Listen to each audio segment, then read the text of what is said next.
Yes, first of all, I'm grateful to be here with the girls for the 15th, transitioning from 7th to 15. It's just about rugby.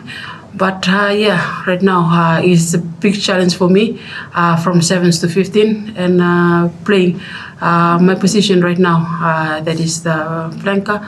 And for me right now, biggest challenge is coming against the girls who've been training and putting their hands up too.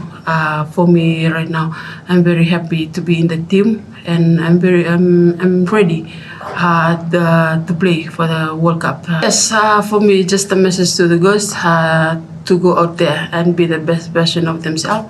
You have to be the best if you want to beat the best. Putting their hands up for them to be in this team. That's the biggest challenge for them. But now they are here and they are ready. We've been talking about training and going to play on Saturday.